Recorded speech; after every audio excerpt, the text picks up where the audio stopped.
Hello, everybody. I want to welcome Dr. Teriano today. Welcome, Doctor. Thank you. So good to have you today. We wrote a story about you recently, and I read through that story, and it was an amazing story. And it's every once in a while when you hear these stories, it just grabs you because it shows sort of what's that possibility like when someone's given a real chance, a real opportunity. And so, just a background context for people listening. So you grew up in a Masai village in Kenya. You're actually home now, in Kenya. And your path was originally meant to follow a specific, tradition based on, where you grew up, but you had a very different opportunity that presented itself to you, one that, took you from being a sponsored child to earning a PhD in Toronto. So Dr. Teriano, really looking forward to conversation with you, and it's just a privilege to have you here today. Thank you so much. Thank you, Josh. Thank you. Yeah. So let's get into it. Like, you've had such an inspiring story. For those that don't know it, I'd love for you to just sort of tell us a bit about yourself and sort of the journey you've been on. And so, when you go back and you look at your journey from a child, growing up in this village in Kenya to where you are today, what do you think are the things that made it possible for you? Thank you so much, Josh, for having me. And hi, everyone. So I'm Dr. Teriano. I just recently graduated with my PhD at U of T, University of Toronto in Canada. I grew up in the Masai village where I am there right now.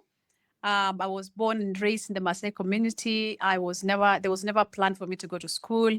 I always say my education is like a miracle because I just went to school by luck because it was no chance for me to go to school. I'm the first in my family to get an education and the first in my village to get a university degree, a master's, and a PhD. And there's a lot of people who supported me through that. My mother, for sure, was one of the people who really stood and said she has to go to school because when I was born, I was booked for marriage and there was no chance for me to go to school. So when I was in grade 8, there was a plan to marry me off. And she said, no. She said, my daughter will continue with school. But she didn't know much beyond high school. She only knew high school. And she didn't know what colleges or university. But after high school, I personally knew that I wanted to continue with school.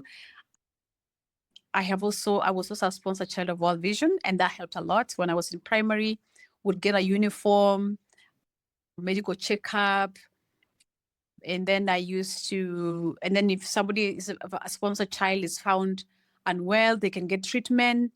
And while in high school, I got a lot of support because high school in Kenya is not free. So we got a lot of I got support with school fees, which encouraged my father to see that he can actually make it to pay for the balance, which I like that because the World Vision didn't pay for everything 100%, but they walked the journey with my parents by taking over the semester that was more money and then allowing my father to pay for the other one. That way, it's like he's part of my educational journey. And that was very, very helpful for me to stay on in school, even in tough times like now with climate change, where there is drought sometimes and livestock dies because my parents are pastoralists. We keep goats, cows, and sheep. And when there's drought, they die, and that's our only source of income. That's our bank account. So having the support for school fees was very helpful for me, and also like a support system around me, like my mother, my grandmother. They really just wanted to. My grandmother didn't quite support education, but she loved me and wanted to support what I love. And then my mom just always believed that education will change my life. And she's right. It did absolutely transform my life. Yeah, yeah. Yeah, No, thank it's an amazing, journey, and there's no one thing that makes it possible, right? Because there's your parents and the traditions that they held, but then the values of love that they had for you, you. and the opportunities they didn't even know existed, but that they felt that they could help facilitate. But then you have the Yeah. financial considerations too that really, and for most people that don't know Masai, as you said, they're pastoralists, right? And so they depend on their Yes. livestock to earn an Yeah. income. And if Yeah. they don't have them, then they can't afford things, right? So, Hmm. Hmm. no, that's amazing. So you mentioned your mom, and I want to get into that. And you've also, like, from the story we last did about you, you once said that in the toughest societies are the strongest women. And you said your mom, your grandmother, but I want you to talk a bit about more about like who they were to you in your lives, and how that shaped you in the strength that they had to bring you to where you are today, and why that's important. Yeah, my mother and my grandmother, especially, were women that really inspired me to be the woman that I am today. They're very, very strong. And I say that in the interview because in this, I've seen in the toughest of societies, like where I come from, you find women that are very, very strong. My mother always says, I had no choice. I had to be strong, because if I wasn't strong for you, you wouldn't be here. You wouldn't be who you are. And it's true. I saw her strong, smiling, even when things were tough, even when she didn't know where to get the meal. She smiled. Even when we didn't know where she was going to get school fees, she smiled. And that gave me hope. And she would always say, like, it's going to be okay. Things always work out. And she always said that. And they always did. She had the faith and the hope for life and for good things to come. And it happened.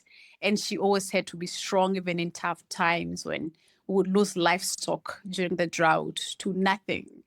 And don't know where the next meal is coming from. But she always had this hope. And it's always like, it's going to be okay. Or you're sitting for a huge exam and she's going to be okay. And my grandmother as well, my grandfather passed on when she was young. So she really brought up my dad and my uncles by herself. And it took a lot of strength to do that. And we always like call her the matriarch of our family. And she had a lot of influence in my life, a lot of influence, because, she would tell me the challenges she went through, the struggles, bring up little children by herself. It wasn't difficult. It was very difficult because she was a widow at a very early age. And her and my mother were very good friends, and they really inspired each other. My grandmother didn't really understand education, but she just loved me. I want to support whatever I like, as our grandmothers do. Yes. Yeah. It might not make sense to her, but I just want her to be happy. Yeah. And that's she supported that because it made me happy. I loved school, actually. I always perform in school, and I always enjoy going to school. And my mother instilled that in me, that this will change my life, and I believed it.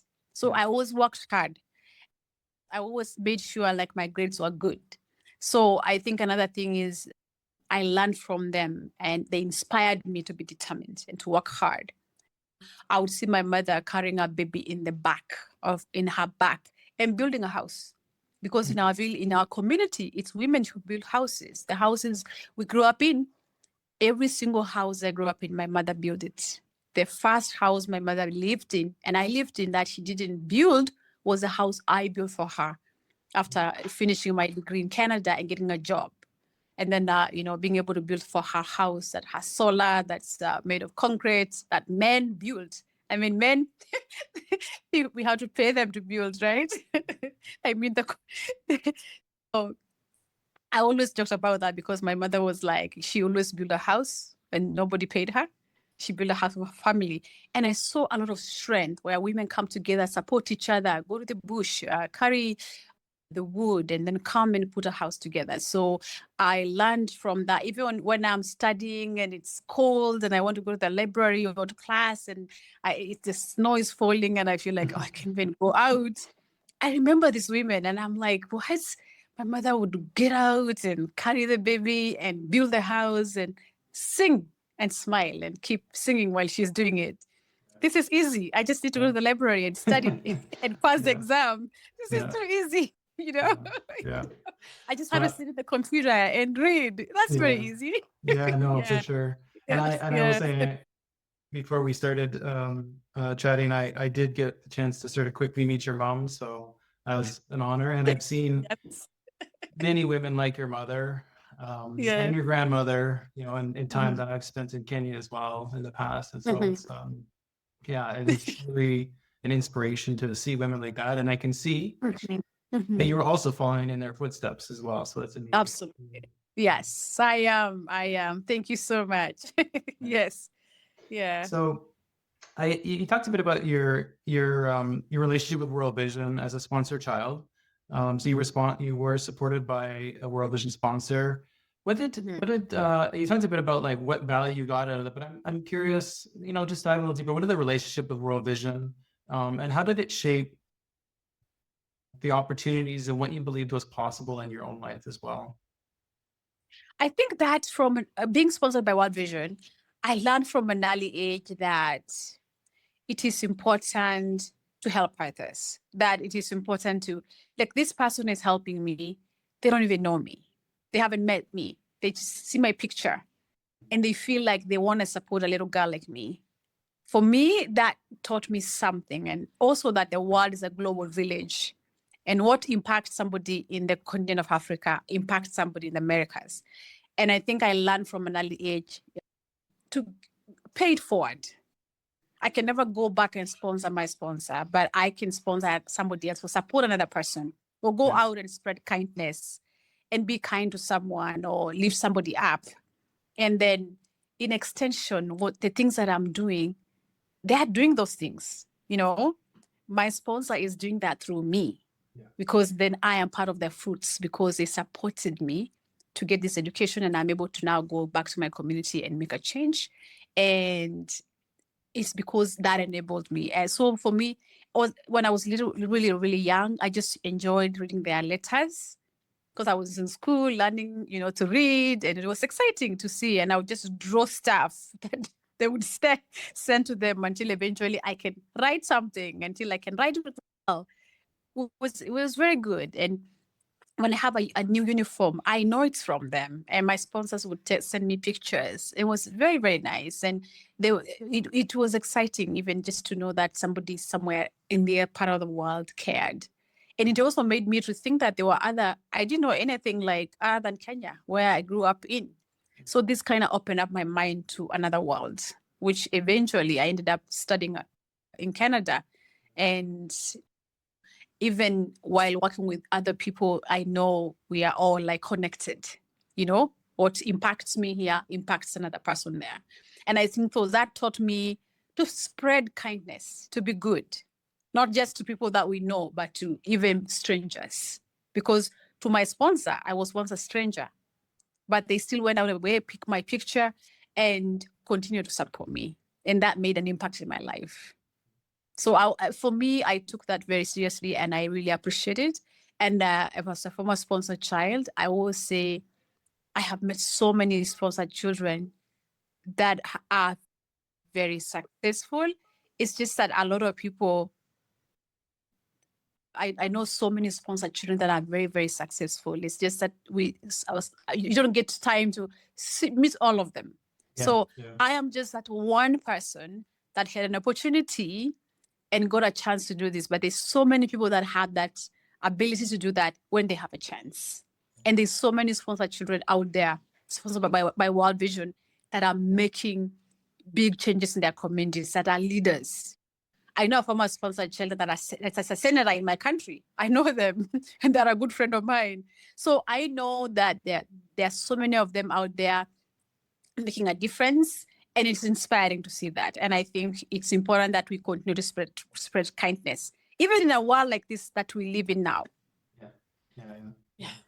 It's great to hear, and great to hear sort of like the depth at which that relationship was important to you. It wasn't just about the financial side of things, but it was like a deeper meaning, and it opened up the possibilities, I think, even in your own mind, to say like there were other people out there that cared about me, right? So that's great. A minute ago, you were just arriving back home. We were talking while you were in the car, and we're bouncing down the road as we were chatting, which was pretty awesome. But you have been studying in Canada and working in Canada for years. You have so many opportunities in front of you. You could stay in Canada, in Toronto, or anywhere if you wanted to. But you're back in your village right now, and you have the opportunities to go back and forth. But what drives you back there now today? What are the things you're really interested in doing as you come back home? So I am now I'm a role model to so many people in my community. Like often people will say to me, I meet somebody in the community that I've never met, and they'll be like, "Oh, I've been using you as an example to talk to young people," you know. And it's so many people like that. Like people are sharing my story in their churches. You know, I've met pastors who are like, "I was sharing your story. I was talking about you," and they've never met me. So I know that I'm a role model in this community. I also get invited a lot to speak in events, graduation ceremonies as a chief guest. So I'm always very busy when I'm around, but I'm so passionate about like making sure that it's not just me, so that I am making a way for others as well.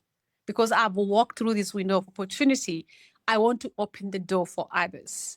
And that's why I want to come back here and make a difference. Like I could just like stay in Canada and be comfortable and teach and or do research and have an easy life. But I feel like, no, I want to come home and make a difference and share my experiences and use this knowledge that I gained all these years of being in school to change my community and to make sure that more people have these opportunities, that more women get to actually go to school, more young people get to go to school and complete, and that there'll be more doctors in my community like myself.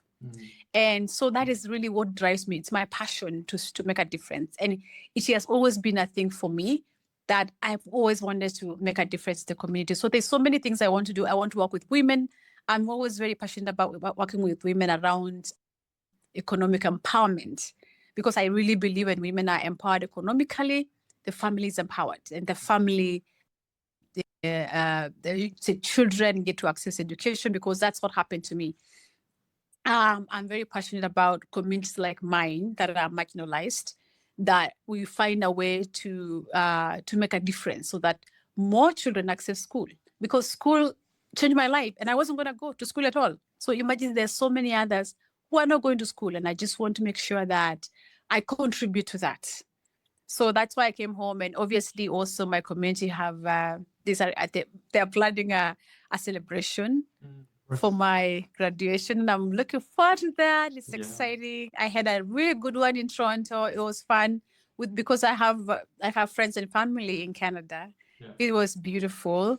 All these years I've been there, I've developed very good relationships and networks. And so I had to do something in Canada, and then now I'm coming to do a huge party at home. Some of my friends in Canada will still attend this Kenya celebration. And so I'm excited to be here to share this moment with my family. I came carrying my my PhD on my certificate to show them. It's exciting, and going to U of T was a dream of mine, and I was able to do my doctorate there. And it's very, very exciting to have been able to go to do my PhD in actually Canada's top institutions, coming from this village, coming from this remote village. So when I come here, I look around, I reflect, and I'm like, wow, how did I get there?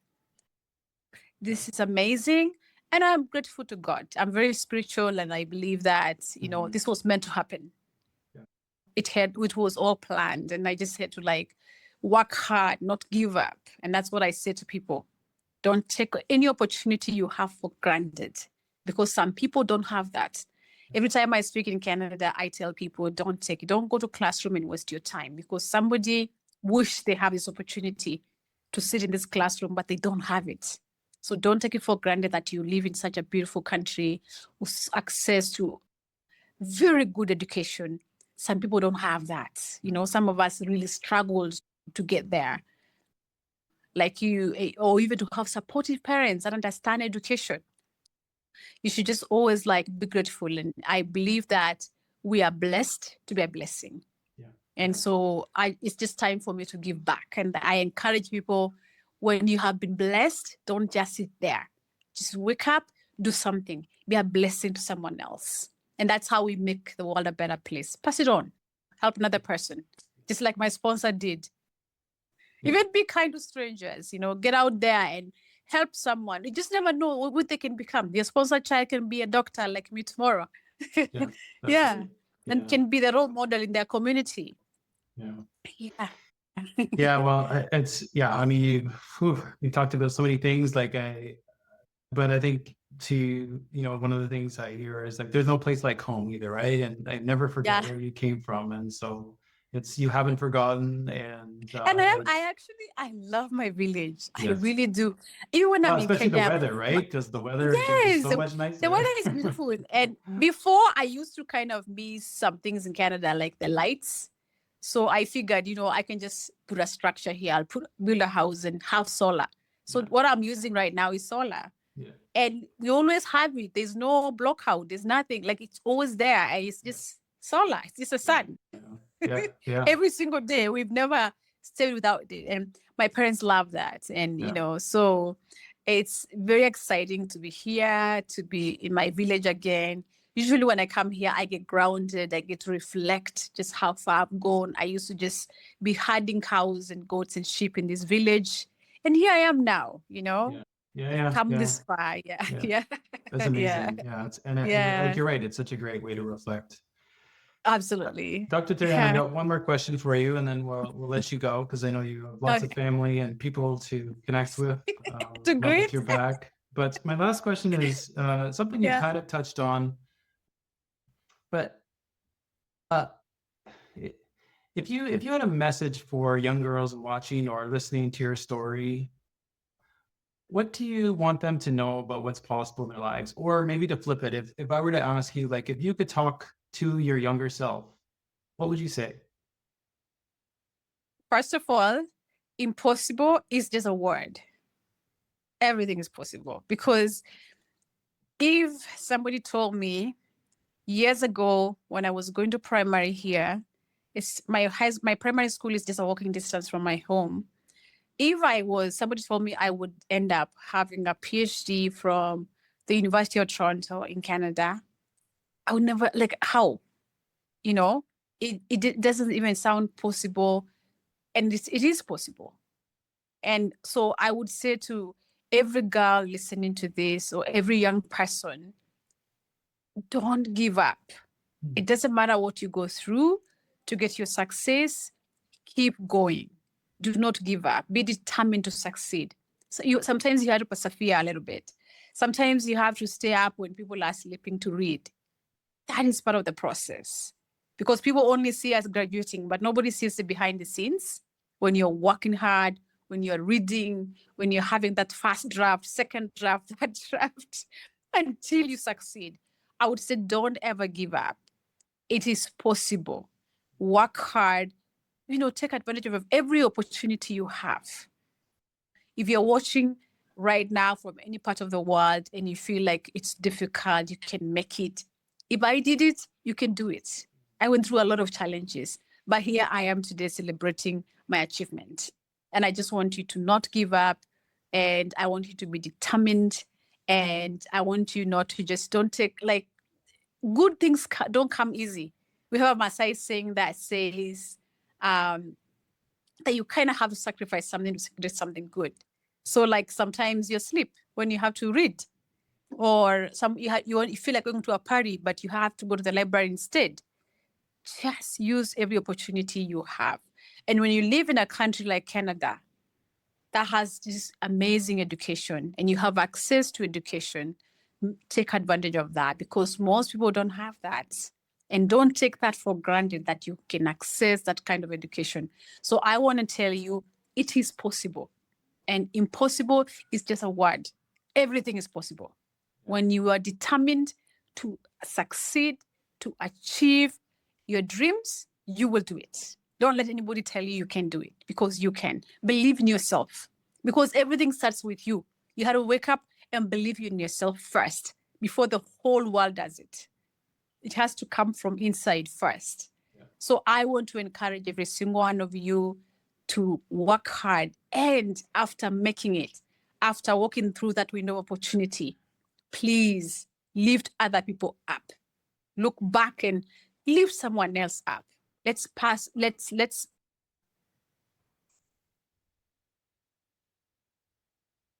Oh, I think you broke up there. Yeah, I did. I'm so sorry. It's okay. It's okay. I was just saying, like, lift somebody else up. Let's Yeah. make a difference in the world. Yeah. So once you make it, will you succeed? Even on your journey to success, continue being a good person to other people.